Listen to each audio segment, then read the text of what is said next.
Salam. Isra itu berarti berjalan di malam hari dari Masjidil Haram ke Masjidil Aqsa. Sedangkan Mi'raj itu dari Masjidil Aqsa ke langit 7 menghadap Allah. Ya. Oleh karenanya ini kita baca sekarang, apa hikmahnya adanya Isra Mi'raj Pak Ustaz? Kenapa harus ada Isra dan Mi'rajnya Nabi? Ini kita baca. Bismillahirrahmanirrahim. Hikmatul Isra wal Mi'raj tatajalla fi takrimin Nabi. Hikmah adanya Isra dan Mi'raj ini semata-mata dalam rangka memuliakan Nabi Sallallahu Alaihi Wasallam, wa tasliyatu, dan menghibur lahu kepada Nabi ba'da amil husni, setelah Nabi mengalami tahun kesedihan. Karena di tahun itu istrinya meninggal, di tahun itu pamannya meninggal, di tengah-tengah Nabi sabarannya meninggal semua. Apa hikmahnya? Supaya ya, di Nabi dia, ini hikmahnya. Nabi lahir dalam keadaan yatim, itu sudah hikmah. Kenapa? Kalau Nabi lahir ada ayahnya, nanti sejarah mencatat Nabi itu sukses karena didorong oleh ayahnya. Nabi itu sukses karena didikan ayahnya. Maka Nabi lahir, ayah sudah meninggal. Dititipkan ke kakeknya, kakeknya diambil oleh Allah. Dititipkan ke ibunya, ibunya diambil oleh Allah. Dititipkan ke kakeknya, kakeknya diambil oleh Allah. Dititipkan kepada pamannya, pamannya diambil oleh Allah. Bertemu dengan istri yang solihah, yang paling mendukung perjuangan Nabi, istrinya pun diambil oleh Allah. Ini hikmahnya apa? Karena Allah ingin mendidik Nabi itu menjadi manusia tangguh, bukan manusia cengeng, bukan manusia yang sedikit-dikit baper. Maka dijadikanlah Rasulullah itu disadarkan meninggal, sebab supaya menjadi manusia yang tangguh dan kuat. Akhirnya apa yang terjadi? Sampai pindah ke Madinah, sampai akhir hayat beliau betul-betul menjadi manusia yang kuat, manusia yang tangguh dalam rangka memperjuangkan Islam. Ya, itu dia. Tadi ba'da amil husni, jadi menghibur Nabi dalam rangka satu memuliakan Nabi, kedudukannya sebagai Nabi. Yang kedua menghibur Nabi setelah mengalami tahun-tahun kesedihan. Yang ketiga wa tasbitu qalbahu, wa tasbitu qalbihi, penetapan atau penguatan hatinya Nabi.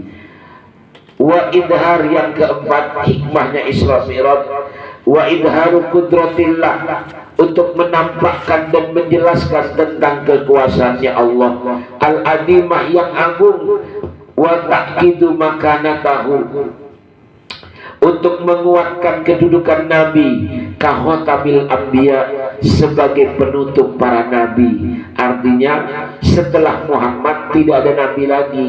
Makanya Muhammad ini satu-satunya nabi yang diangkat oleh Allah untuk Isra dan Mi'raj. Yang selanjutnya apa hikmahnya? Wa ta'kidu makanatu Masjidil Aqsa. Ya, bagaimanapun Masjidil Aqsa ini sumber sejarah peradaban para nabi-nabi, yang mulai dari Nabi Ibrahim. Jadi Masjidil Aqsa ini Allah ingin menjelaskan Masjidil Aqsa ini sebagai saksi sejarah perjalanan perjuangan para nabi-nabi di Palestina. Semua nabi yang lahir di Palestina pasti ada hubungannya dengan Masjidil Aqsa. Rasulullah hubungannya dengan Masjidil Haram dan Masjid Nabawi. Ya, jadi menguatkan kedudukan Masjidil Aqsa. Wa farradu as-salatil lati asbahat qurratu ainihi, Ya, hikmahnya apa di situ? Kewajiban mendirikan sholat. Wa ira'atun nabi ayatan, ya, dan memperlihatkan kepada Nabi ayatan minal malakut, tanda-tanda kekuasaan langit al-a'la yang tinggi, lihidayatil ummah, untuk petunjuk para umat, kama annar rihlata, sebagaimana perjalanan kanat dan limarhalatin jadidatin minad dakwah. Ya, jadi perjalanan ini tahapan dari perjuangan dakwah Nabi. Ya, di dalamnya penguatan tentang Masjidil Aqsa, di dalamnya penguatan tentang Nabi akhir zaman, di dalamnya penjelasan penampakan kekuasaannya Allah, di dalamnya ada perintah sholat. Jelas apa tidak? Ya. Di bawahnya hikmatul Isra dan Mi'raj. 1. Tasliyatun Nabi wa tasbiti, ya, menghibur Nabi setelah ja'at arihlatu ba'da wafati zaujatihi. Ini terjadi setelah wafatnya istrinya Khadijah yang bernama Siti Khadijah, wa ammihi, dan pamannya Abi Thalib, yaitu paman yang bernama Abu Thalib. Maka disebut Amul Huzni, sebagai tahun kesedihan. Litakunu tasliyatan lahu, untuk menjadikan hiburan. Jadi pelajarannya orang kalau sedih itu dihibur gitu loh. Ya, istri sedih nih, ya dihibur, ajaklah ke Lipo istri. Ya. Mampir ke toko emas, insya Allah sedihnya jangan ke Taman Buaya. Udah masalahnya buaya di taman, dibawa ke Taman Buaya tambah jadi. Ya, ini sunnah. Orang kalau sedih itu dihibur, itu sunnah. Maka ada istilah takziah.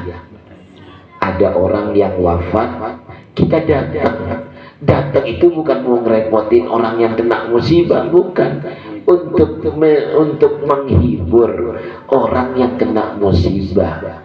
Jadi takziah itu bagian daripada menghibur orang yang kena musibah. Jadi jangan diartikan lain-lain. Apa?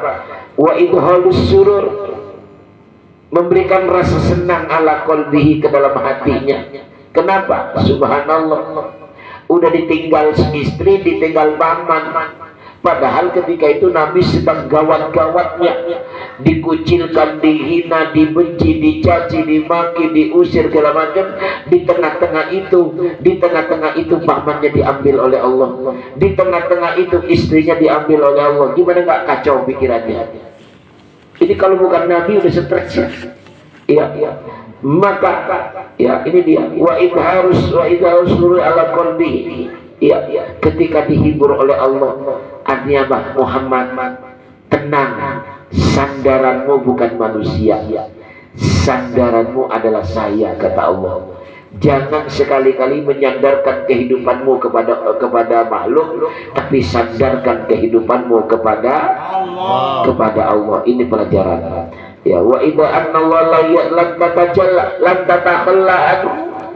Ini sebagai penjelasan bahwasanya Allah tidak akan pernah meninggalkan Rasulullah sallallahu alaihi wasallam. Ya. Kebaca ya. Wa idharu annallah, penjelasan annallah, sesungguhnya Allah la yatakhalla anhu, tidak akan meninggalkan Rasulullah sallallahu alaihi wasallam. Sesuai dengan di dalam wadduha wal laili idza saja ma wadda'aka rabbuka wa ma. Ya. Saya tidak akan meninggalkan Tuhanmu, tidak akan pernah meninggalkan engkau Muhammad. Jadi ini pelajaran pertama. Apa? Kesedihan apapun yang dihadapi oleh orang, hibur, memberikan rasa gembira kepada orang. Lagi galau, kita hibur, lagi sedih kita hibur, senengin hatinya. Ini bagian daripada sunnah Rasulullah. Maaf, ini bagian daripada sunnah Allah Subhanahu wa Ta'ala. Itu pelajaran pertama. Insya Allah kita lanjutkan nanti pelajaran yang kedua. Apa sih yang ingin Allah ajarkan kepada kita dari Isra dan Mi'raj ini? Insya Allah. Mari kita tutup pengajian kita ini dengan pembacaan surat Al-Fatihah.